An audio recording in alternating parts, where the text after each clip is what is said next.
Good evening, everybody, and welcome to episode 148 of the Ask the Coach show, where PingSkills helps you improve your table tennis. Now, I couldn't find anything interesting about the number 148, so I hope Alois has something good that happened on this day in history, but I bet he doesn't. Anyway, today we're going to talk about Alois's favorite topic, besides number facts, which is equipment. We'll also discuss the Korean Open, using your forehand in a match, and getting down low. For Technique Tuesday, we'll discuss the backhand topspin against backspin. I'm Jeff Plum, and as always, Supercoach Alois Rosero is here with me to answer your questions. Welcome, Alois. Thank you, Jeff, and oh my goodness, no interesting number facts. That is devastating. It's quite a boring number, really. Yeah. Who would have thought? I know, because we've had so many really interesting ones up till now, so it's a bit of a surprise. Well, on this day in history, Jeff. Yeah. In 1958, the highest ever recorded tsunami hit Alaska. There you go. And on the Australian side, in 1996, on this day, the Big Mac cost $1.97 in Australia. There you go. Is that not interesting? You look like you're scrambling a bit there. You know, maybe a bit more preparation next time, and you could come up with facts. Oh, come on. Well, I mean, and if you can tell us how much a Big Mac was in 1997, how much is it today? That's a really good question, because I haven't bought a Big Mac for a very probably since 1996. Indeed. All right, Alice. Well, we've been away for a little while. I actually went to Canberra, great city, the capital of Australia, for those who don't know. And it's very cold in Canberra, though, -5 Celsius overnight. But we are back now, and the last PingSkills question of the day was, what will Maharu Yoshimura be ranked in 12 months' time? Yeah, an interesting question, and I think we had one response on the Facebook page, and Matt said, can't see him maintaining any rank beyond 20, but that's nothing to scoff at. Oh, you just lost your microphone, Alois. Did something get bumped? Hello, is it there? Hello? Hello? I think you're back now. Oh, good. Okay. So did you hear what Matt said? No. Okay. So Matt Salt said, now I've got to find it again. So that he can't see that Maharu will maintain any rank beyond about 20-ish, but that's nothing to scoff at. He's certainly doing well. To be honest, Japan's doing well, and that is true. They are really doing well on the world tour scene, certainly. I suppose to back that up, at the Korean Open, which just finished on the 5th a couple of days ago, Yoshimura couldn't maintain it. He lost to Pargarel first round 4-0. I mean, it is always difficult, isn't it? You know, trying to back up after a really breakout win to then maintain that level. And that's the really hard part, and that's what the good players or the better players start to do more. They can back up week to week. They don't have the supposedly worse losses. And they can maintain that level. So let's see. Let's give him a bit more of a go, though. I mean, that was a great win by him in Japan. So let's see how he progresses from here. But I suppose that moves us on to the Korean Open, Jeff, is to just discuss that.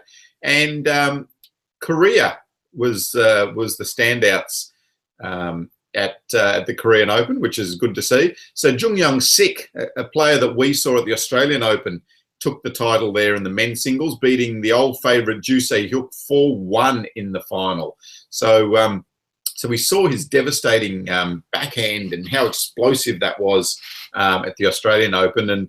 And I imagine that he caused Ju Se Hook a few problems with that backhand topspin as well, winning 4-1. And one of the sets was 11-1. So, yeah, pretty devastating stuff. Yeah, it certainly is. And it's interesting to see you talk about consistency there, Alois, because both Jung Se Hook, no, I'm getting totally confused. Ai Fukuhara did very well in the women's in the Australian Open, won that, now has won the Korean Open. Yes, indeed. And Jung Young Sik did the same. Yeah, indeed. Yeah, winning the Australian Open, Korean Open double. So, yeah, so Ai Fukuhara beat our little favourite Mima Ito in the final. But it looks like it was a pretty comprehensive result. Again, 4-0, 11-6, 11-7, 12-10, 11-4. We saw Fukuhara in Australia, and she looked good, didn't she? Her backhand was absolutely devastating in Australia. Yeah, so racking up 2 Pro Tour events, in quick succession. And I think, from memory, she hadn't won one for quite a while before that, Jeff. It might have even been, might have been 2013 since her previous one. So, the form's definitely increased, and sometimes just getting over the line and just getting that confidence in yourself can do wonders as well. Yeah, I'm just having a quick look at titles. Yeah, so 2013 Japan Open was the one before that. So Ai Fukuhara, really on a roll. And Mima Ito, just having a look at her results going into the final. First round 4-0, second round 4-0 against Anyun Jun from Korea.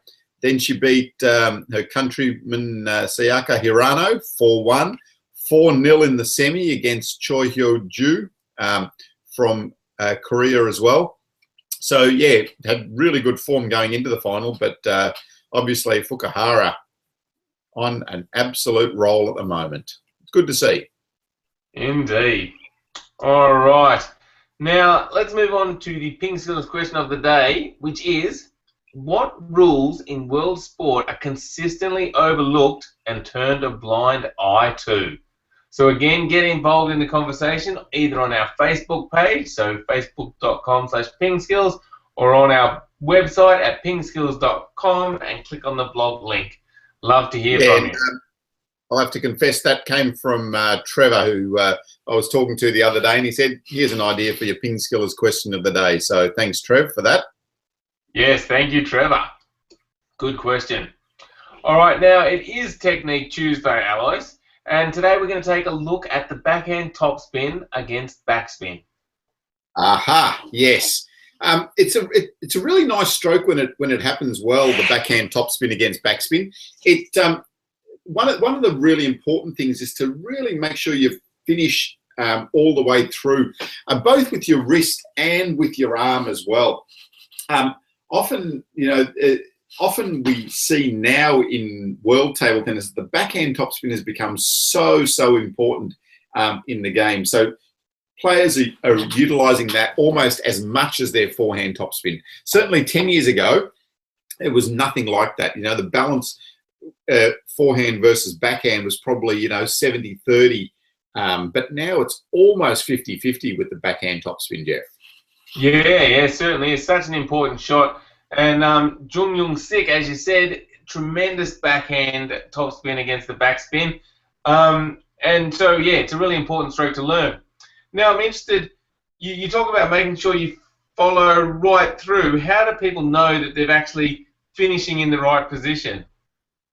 Yeah, so there's a couple of things. I mean, one thing that I like to use when someone's learning the backhand topspin off backspin is at the end of their stroke to get them to have a look where their bat's pointing and pick out a spot in the room. So, and it might be on the roof or it might be on the side wall of where their bat needs to point at the end of their shot. So at the end, they need to just stop and check that bat is pointing in that at that dot in the room. So I found that to be really useful when players are learning that backhand topspin against backspin especially. So really extend that out. Extend it out. Use lots of wrist. You use lots of arm to get that motion. All right, great tip there. And yeah, so if you've been, trying to get that backhand against the backhand tossing against backspin going, just get out on the table, practice quite a bit. It is becoming an important stroke, and if you can learn it, it will really help your game. It just means you can't get pinned down on that backhand side. So yeah, get out there, try it, and let us know how it goes for you. All right, now Alois, Chi has jumped on and asked a question using the Google Q&A app. Now, anyone can do this when we're live on the show. Just need to go to our Google Plus page, and the easiest way to find that is go to pingskills.com, scroll down to our footer at the bottom of the page, and click on the Google Plus button. And Chi says, "Hi, Alice and Jeff. Last time I asked you all if I can do side spin on the pendulum serve, and I finally worked it out. I'm now trying to get that side spin pendulum serve well so that I can trick my opponents sometimes in my competition next year." Well done, Chi. That's great. It's really nice when you start to be able to do something like that, especially such an important skill as developing your serve and getting that side spin on your pendulum. So yes, start to think about using it in your game situation for sure. Start to introduce it in your practice games. Start to introduce it in your matches where you're either playing someone really good or someone that you're going to beat. Introduce it gradually into your games, and then you can start to use it more and more, and then you'll be able to start to use it in pressure situations as well. So great progress. Well done. Keep it going now, Chi. I love it. Yep, well done, Chi. All right, next question is from Mark, and Mark says, "I have a carbon blade and I've opted for 1.5mm sponge rubbers to slow the setup down. However, while I have good control of some shots, I think I might be missing control on others. Should I be thinking about increasing the sponge thickness?" Mark, when you increase the thickness of the sponge, you're actually going to lose some control. So the thicker the sponge, the faster the rubber will be. So yeah, I wouldn't think about increasing the thickness. I mean, the best solution is to go for a slower blade, but that's an expensive solution because you've already gone out and bought this carbon blade. But that is probably the best solution. Go for something slower with the wood, and then you can increase the speed with the thickness of the rubber and get better feel and the ball sinking into the rubber a little bit more with a thicker sponge as well. So that's probably the best solution. But if not, just stick with the 1.5mm sponge. Just practice, just slow things down, just do it technically correct, and you'll start to develop that as well.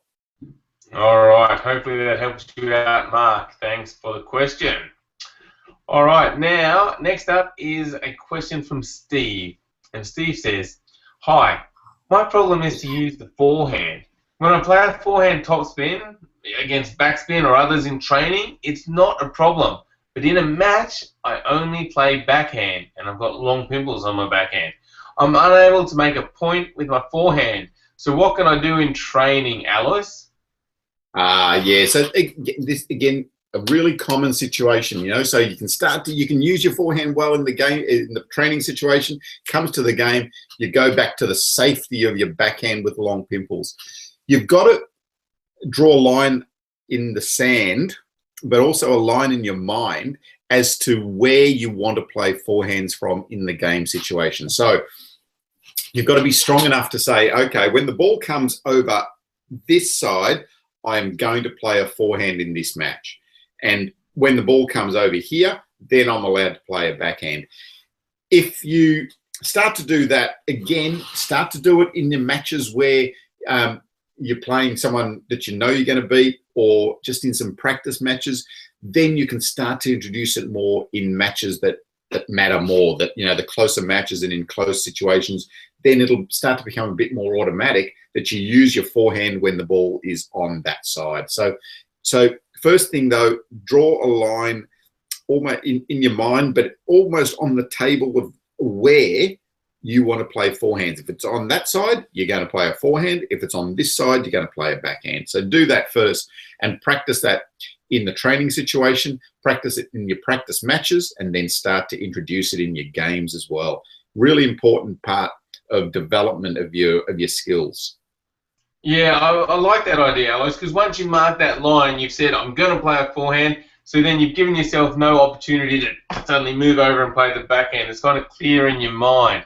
Because it sounds to me like this is more of a mental issue. Like, if you can practice it well in training, then in competition it's more because you're just not trusting that your training's been enough, or that you're still worried you're going to miss, so you go over to the safe backhand. So it sounds more like a mental issue to me.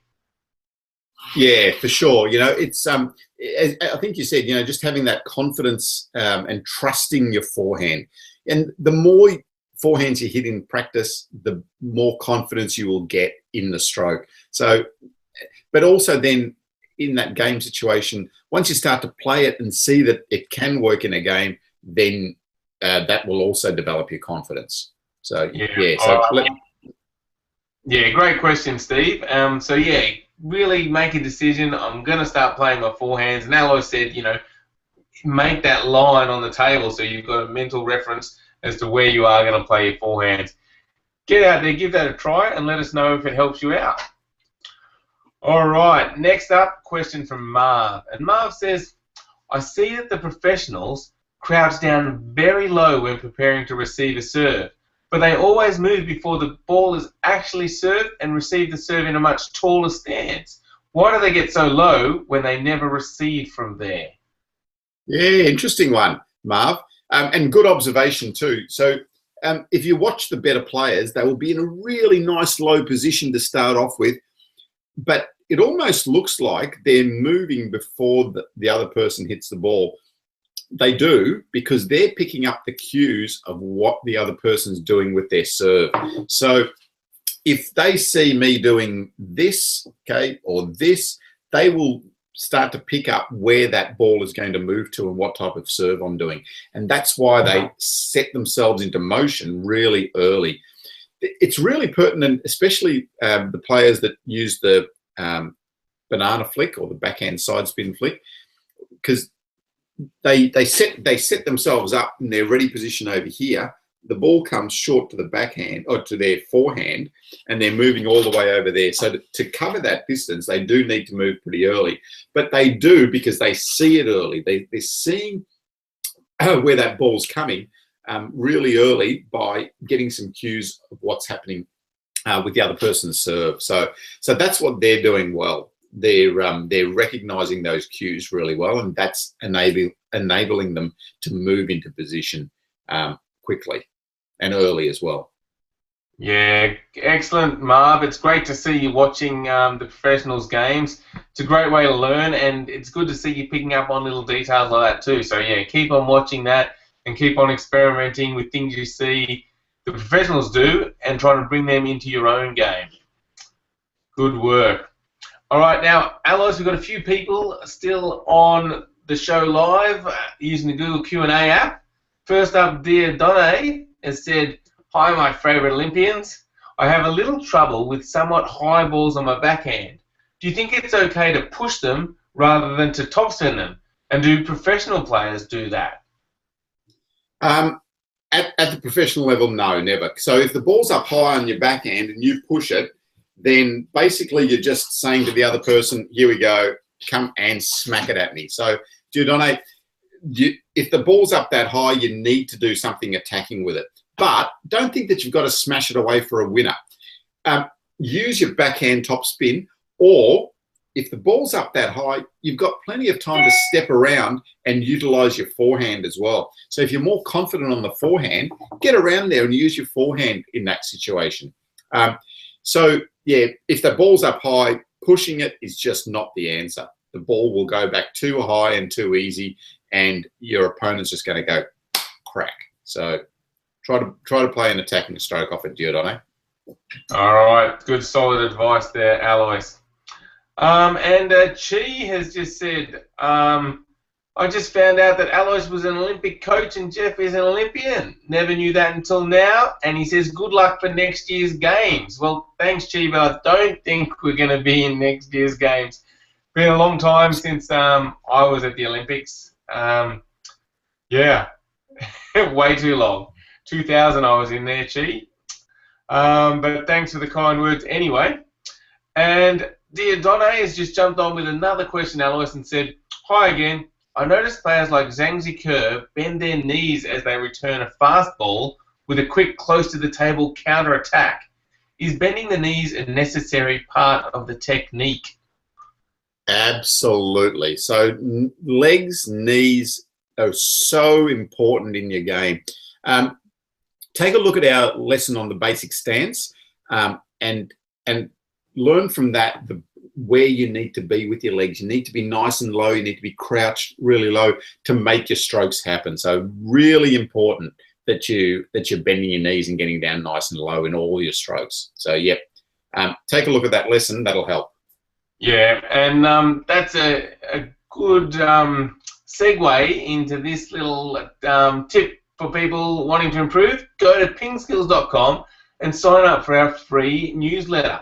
We just sent one out on the weekend, and we highlighted that basic stance video, Alois, because it is such an important part of the skill. So, yeah, make sure you sign up at PingSkills.com for our free newsletter. We'll mail out tips every week that'll help you with your game. So, PingSkills.com. And thanks for the question, dear Donnie. All right, Alois, that wraps up episode 148, the No Interesting Number Fact Show. But, you know, plenty of interesting stuff about Big Macs, so that's great. Exactly. Thank you, everybody, for watching. Got it. And thank you, Alois. Thanks, Jeff, and we'll see you in, I think we've got a couple of days off again, Thursday night. So see you on Thursday night, two days from now. Indeed. Thanks, everyone. See ya. Bye.